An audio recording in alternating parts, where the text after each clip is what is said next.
Ito ang inyong lingkod na nagbabalik upang magbigay ng mga balitang bago at walang bias. Ito ang Bayang Pinas.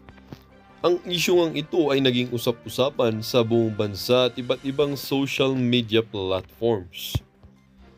Office of the Vice President or opisina ni Vice Presidente Sara Duterte ay sumagot na nga dito sa mga isyong ipinaparatang or mga binabato sa kanya at sa kanyang opisina.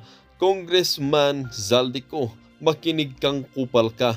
At ito namang si Congresswoman Estela Cumbo, ginawang runway na naman ang ating House of Representatives at nirampa na naman ang mga bagay-bagay na kanyang binili gamit ang pera ng kaban ng bayan. Dito nga natin makikita mga kaibigan na hindi talaga magpapatalo or hindi talaga papayag ang opisina nitong si Vice President Inday Sara Duterte na apak-apakan na lamang nitong mga kongresistang tiwaling na ito sa ating bansa or ang ginagawa nila dito sa opisina ni Vice President Inday Sara Duterte. At dahil nga sa sumusobra na itong saldi ko na ito at pati na rin ang Quad Committee, isama na rin si House Speaker Tambaloslos Romualdez, ay hindi na nga nakapagpigil pa itong Office of the Vice President at tila ba pumalag na. Dito nga natin makikita mga kaibigan na nang sumagot na or pumalag na itong si Vice President Inday Sara Duterte dito sa pinaggagawang katiwalian at kabalbalan at kabastusan dito sa Office of the Vice President. Itong mga kongresistang tiwaling ito ay hindi na nga nakapalagpa ang mga kongresistang patuloy na nagbabato ng issue dito kay Vice President Inday Sara Duterte. Dito nga natin makikita mga kaibigan na talaga ang impluensya nitong si Vice President Inday Sara Duterte ay tunay ngang tatapang ang kung sino man ang kanyang or kung sino man ang kanyang tao dahil nga ang tunay na Duterte o ang tatak Duterte ay tunay ngang may integridad at may pusong may mapagmalasakit. Katulad na lamang ni VP Inday Sara Duterte na gustong-gusto niyang tumulong dito sa ating mga estudyante, ngunit sa kasamaang palad dahil ayaw i-release ng HOR ang kanyang budget o ang budget ng kanyang opisina, nagbitiw na lamang siya bilang sekretarya ng DepEd of Education para hindi lamang sa kanyang proteksyon kundi para na rin sa proteksyon ng ating mga estudyante sa ating bansa, dahil alam niya nga na kapag mananatili siyang sekretarya ng bansa at hindi niya or wala siyang budget, sigurado ibibintang na naman sa kanya na kinupit niya ito or kinuha niya or binulsa niya para nga masira or para nga sirain ang kanyang pangalan. Para nga sa kabuong detalye ay panoorin ang buong video at salamat na rin sa ating mga solid viewers sa walang sawang pagsuporta. Kung bago naman sa ating channel ay syempre huwag kakalimutan mag-subscribe, pindutin ang notification bell, piliin na rin ang all upang laging maging updated sa mga balitang bago, totoo at walang bias dito sa channel ng Bayan, ang Bayang Pinas. Huwag din pong kakalimutang mag-iwan ng like at i-share ang ating mga videos. Maraming salamat po and may God continue to bless our country, the Philippines.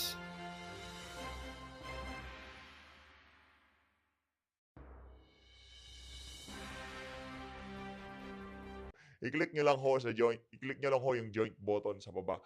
Ayun na nga mga kababayan, ultimo relo, meron hong pagmumukha ni Kimbo at ng kanyang asawa. Grabe, habang suot-suot mo, Patek Philip, pinamimigay mo yung may mukha mo. Ganyan ho kawalang hiya itong mga politiko na to. Pakinggan ho natin ang opening salvo nitong si Stella Kimbo ngayong Lunes diyan sa House of Representatives. Wala ho bang naka-video dito kay Stella Kimbo kung dinala niya yung kanyang artista band diyan sa House of Representatives. Ito, pakinggan ho natin. Grabe naman to, madam. Colleagues, guests, magandang umaga po sa inyong lahat.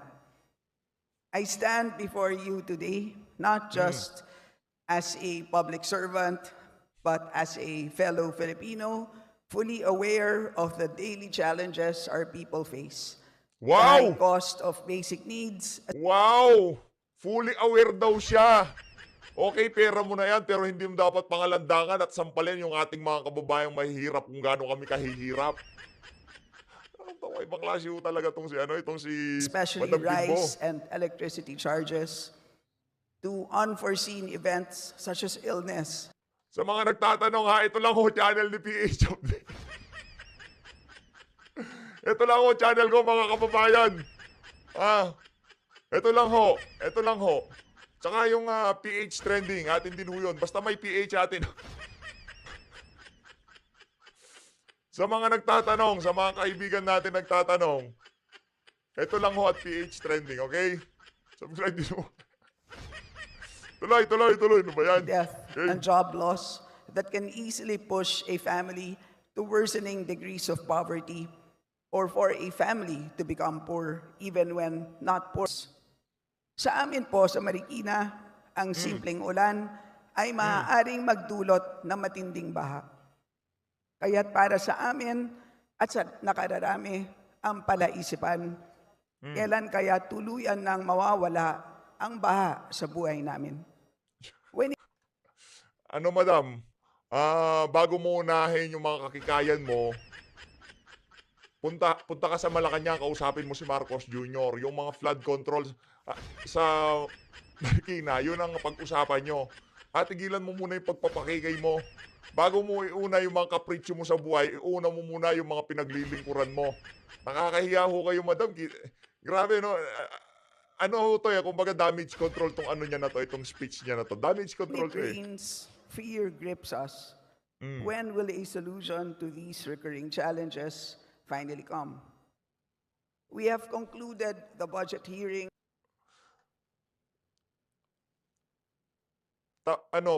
Tanungin nyo yung OP, yung Office of the President, kung anong nangyari doon sa flood control. Scrutinize nyo yung budget nila. Huwag kang magtanong dyan sa plenaryo, walang kwenta dyan, walang sasagot sa'yo dyan. Doon sa komite ni Saldico, pinapunta nyo yung Office of the President, tanungin nyo sila, kumusta ho yung 5,500 flood control? Pero kung dyan ka sa plenaryo magpaparinig, walang makakarinig sa'yo dyan. Mga bingi mga kasama mo dyan. Each agency, and what stands clear is the vital role of accountability and transparency. The funds entrusted by Congress are not just figures in a ledger. They are meant to uplift lives and create real, lasting improvements for every Filipino. Kaya't malaga na busisihin ang bawat piso sa budget. Malamang ito ang point of view ng ating mga kababayan habang sinusuri natin ang pambansang budget. This morning, we will discuss and debate the general. Ang hirap, no? Di ba, madam? Dahil weekend, ikaw ang pinag-uusapan namin. No? Sa tingin ko mga kababayan, pilit na lang ho ito. Kumbaga pinilit na lang ho niya talagang magsalita. Kasi assistant chair ho siya dyan sa Committee on APRO. Pero yung tinanggap ho niyang pagbabati ko sa ating mga kababayan, pati yung mga mismong constituent niya, nabuwisit ho dyan sa ali na yan. Kaya nagpatay na ho siya ng kanyang comment section. Principles on which Yikes! the 2025 Ano ba yan? General Appropriations Bill was crafted. The macroeconomic assumptions and the targets that we hope to achieve. Adopted by Congress in 2022, our medium-term fiscal framework, which articulates our multi-year economic targets, is built on robust macroeconomic principles, carefully calibrated to address both domestic and global challenges. We are navigating towards sustained and inclusive growth while ensuring fiscal consolidation remains a priority. Yes, our economy is growing today. Our GDP expanded by 6.3% in the first half of the year, putting us on track to meet our growth target of 6 to 7%. This reflects sound fiscal management and responsible governance. The numbers show that we are on the right path. Through our collective efforts, we have brought inflation down to 3.3% as of August 2024. However, the work is far from over. Year to date, the inflation rate stands at 3.6%, which is 32% lower than the 5.3% year-to-date inflation rate from last year. On employment, the numbers tell a hopeful story. The unemployment rate has dropped to 4.7% in July, O yung unemployment rate daw bumaba. Palakpakan ho natin 'tong mga walang yan 'to. Nako po. Yan ang hirap po sa kanila diyan. Nagbubulahan ho sila sa tunay na estado ng ating bansa ngayong mga panahon na 'to. Kaya hindi ho tayo umaasa ng progreso dito sa administrasyon na 'to. Malamang sa susunod na administrasyon, doon ho talaga magkakaroon ng tunay na pagbabago. Pero dito wala ho. Mantakan niyo pati yung unemployment rate, yung inflation, kinakain ho nila puro kasinungalingan diyan sa House of Representatives. Bakit hindi niyo tanggapin ang katotohanan na marami sa ating mga kababayan ngayong mga panahon na 'to naghihirap? Yun ho yun. Pero sasabihin niyo sa amin inflation rate bumaba, kumpara dun sa kaparehas na, panahon, doon sa nakaraang taon. Imposible ho yun. Paano bumaba yung inflation rate? Daming nagugutom na Pilipino. Ni bigas nga kaya bigay kayo ng bigay ng, ayuda kasi ultimo bigas, hirap na hirap ang sambayan ng Pilipino. Pagdating naman dun sa doon sa trabaho, ano ho ba, mga dayuhang mamumuhunan, nagsisialisan sa ating bansa. Paano niyo sasabihin, ano yun, hopeful story, yang ano na yan, yang usapin kaugnay sa trabaho. Wala akong trabaho. Sino ba naman ang nasa matinong kaisipan ng papasok sa Pilipinas at mag-invest ng napakalaking pera, gayong itong bansa na to, hindi ho natin alam kung anong mangyayari dyan sa West Philippine Sea. Hindi ho natin malaman kung gegera ba yang si Marcos Jr. Ngayon, tapos pahupa na ho ang issue nitong si Pastor Apollo Kibuloy, itong si Alice Go, si Tariela nagpaparamdam na. Mga maiinit na kaganapan ho mga kababayan sa PH Update ang mga pag-uusapan natin. Mamaya papasadahan ho natin yung pagpaparamdam niya si J. Tariela. Nagpaparamdam na naman ho itong si Alang. Ito, Madam Chair, tama na. Napakita ko na yung mga hanas mo dyan sa House of Representatives. Gusto niyo bang marinig yung mga banat nitong si Saldico? Wala naman nung kwenta, nagbabasa din naman ho yun no? Wag na ho natin panoorin, rekta na ho tayo dito kay kay, Ang sabi po ng ilang mga miyembro ng Kamara.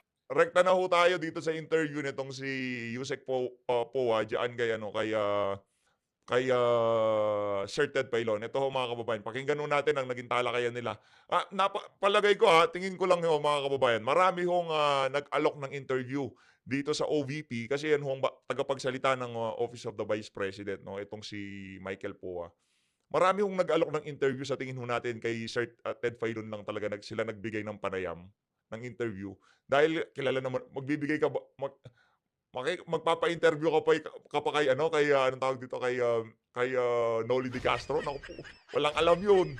Saka hindi hindi rasyonal mag-isip yung tao na 'yun.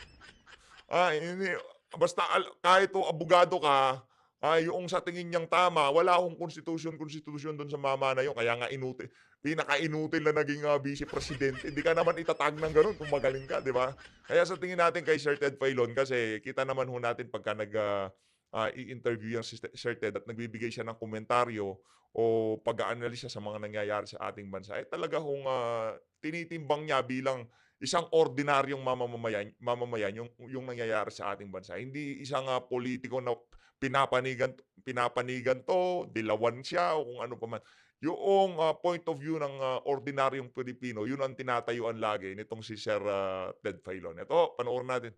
Ang sabi po ng ilang mga miyembro ng Kamara na may chance pa po ang Vice Presidente to appear sa budget hearing po on plenary ng tanggapan niya ngayong pong linggong ito para po kahit papaano ay magkaroon din po naman ng pagkakataon ang inyo pong sponsor doon, si Congressman Adjong, na maipresenta ng maayos po ang budget at yung pong mga hinihingi ng Vice Presidente ay maibigay kung sakasakali. Meron na ho bang balita kung pupunta ba si VP Sara dito sa plenary session sa kanyang budget? Ako po manin po, Manong Ted, pero sa ngayon wala pa po tayong mabibigay na confirmation kung anong mangyayari sa plenary. Nung huli ko pong tinanong sa opisina, hindi pa rin naman po nakatanggap ng formal invite, although I think meron ang naging pahayag na September 23 ito magaganap. Antabayanan na lang po natin. Sa ngayon po kasi hindi talaga ako makapagbigay ng confirmation. Okay. Pero sa amin po naging panayam kay Congressman Adjong itong just recently, hindi na itago yung kanyang pagkadismaya attorney sa Vice Presidente dahil matapos po yung unang pagkaka-defer sa kanyang budget, hindi man lang daw ho nakakuha ng tawag o pakikipagpulong ang Vice Presidente sa kanya bilang bilang sponsor ng kanilang budget. Ano pong reaksyon niyo? Nakakalungkot 'tong isipin itong si Adjong ang dating parang concern siya sa budget ng OVP, mismong 'tong si Adjong, hindi man lang napagtanggol itong, ini-sponsoran niya diyan sa House of Representative. Yan ho kasi yan, ganyan yung kalakaran diyan, merong isang congressman na mag-aano kumbaga didepensa o siya ano sa budget ng isang ahensya ng pamahalaan. At dito sa issue pagkakataon na 'to si Adjong, kumbaga nag-sponsor doon sa budget ng Office of the Vice President diyan sa House. Hindi naman ho natin nakita yung tipong depensahan man lamang kahit konti itong si VP Sara tapos sumakit ang loob mo nung hindi ka niya kinausap pagkatapos ng, deliberation. Loko-loko ka ba, Adjong? Opo, well, yung ano naman po, pagdating naman po sa budget ng OVP, as we all know, nagsabi naman ng ating Vice Presidente, kahit nang muna palang hearing and even dun sa lumabas na interview niya kamakailan, na talagang she will leave it up to the pleasure of Galing mo Congress yan, si pagdating Buwa. sa approval or disapproval ng kanyang budget. But aside from that, pagdating naman po sa ating mga budget proposal for 2025, nakapagsubmit naman po ang OVP ng mga dokumento, no, that really specifies kung ano yung mga nilalaman ng kanyang budget proposal. Siguro sa ngayon yan ang ang reaksyon natin sa bagay niya. Okay, so doon po sa katanungan ko, doon sa, kumbaga po, kumbaga, por respeto doon sa sponsor ng budget nung pong opisina na kanya pong, kumbaga, tinutulungan, wala daw po talagang ugnayan ng tanggapan ng Vice Presidente. Meron po ba masasabi kayo? As of the moment po, ang alam ko, wala pa nga po talaga. Although, I don't know if in the coming days magkakaroon ng pagsulat sa ating budget sponsor. Sa ngayon po, ay hindi ko pa po talaga masasabi, Manong Ted. Opo, sige po. Ito po si Chacha po sa ilang katanungan. Yes po, Attorney Michael, nitong nakaraang hearing, good morning po, Attorney, thank you for being on the show. Nitong nakaraang hearing, hindi po ba sinabihan po ang ilang kawani ng Office of the Vice President para po pumunta doon sa nakaraang pagdinig, para maging representative po ng Vice Presidente? Wala bang naging ganong command ang VP Sara po sa inyo? Sa alam ko po, wala na pong naging ganong any instruction. Ngayon puntahan po natin ito pong notice of disallowance na nakuha ninyo mula sa COA. Binibigyan po kayo ng 6 na buwan para sagutin ito. Handa na po ba yung magiging sagot natin dito or on process po yung paggawa ninyo ng kasagutan dito? Opo, so just to clarify, no, kasi may dalawang klase ng audit na naganap sa Office of Vice President. Number one, yung ating tinatawag na regular audit. Doon naman yan sa operations ng opisina, and then ito mang sa confidential funds, which is the subject of itong notice of disallowance. And yes, we confirm na meron tayong 6 months para po magsumiti ng ating apila or appeal dyan sa notice of disallowance. And currently naman po, we are preparing already the necessary supporting documents para po ma-attach natin doon sa appeal natin. And we are definitely looking to file the appeal within that 6-month period. Bukod po dito sa 12.3 billion na notice of disallowance sa Office of the Vice President, meron din pong issue na ipinalutang itong mga kongresista natin itong nagdaang hearing. Tungkol naman po dito sa worth 65 million worth po ng mga welfare goods dyan pa rin po sa Office of the Vice President. Inilabas po nitong si Representative Jinky Luistro na may mga ilang parang hindi natin masabi agad na irregularity, no? Pero merong mga sabihin na natin na halimbawa po itong pilot testing sa Pansarap Buns in Davao City at maging sa Maguindanao. 992 million pesos po ang ginastos dyan. Meron din daw po for rice distribution na umabot naman ng 600 million pesos at iba pa na mga nabanggit niya. Meron po ba tayong explanation tungkol dito? Opo, thank you, Ma'am. Grabe itong si Luistro, no?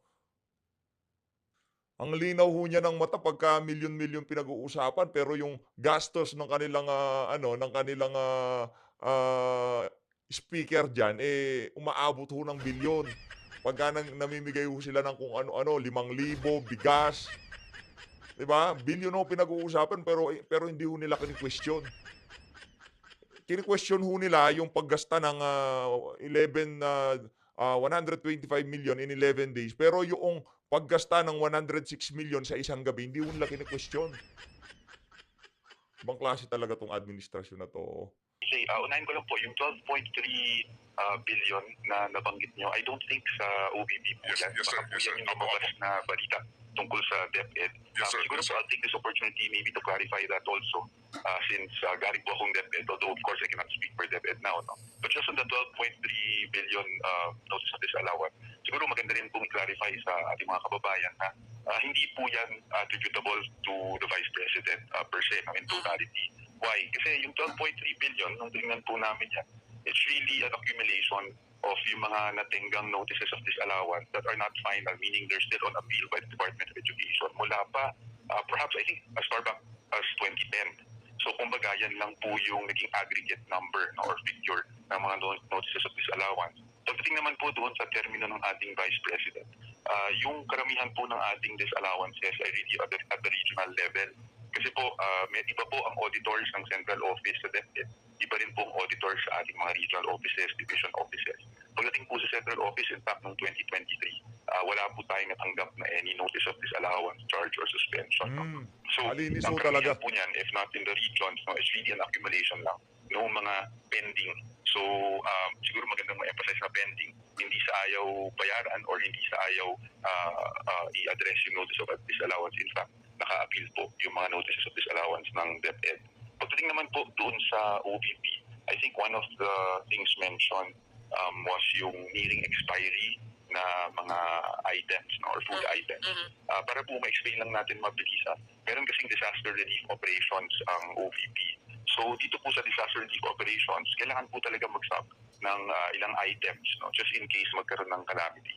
However, syempre, hindi natin talaga matansya kung kailan magkakaroon ng kalamidad.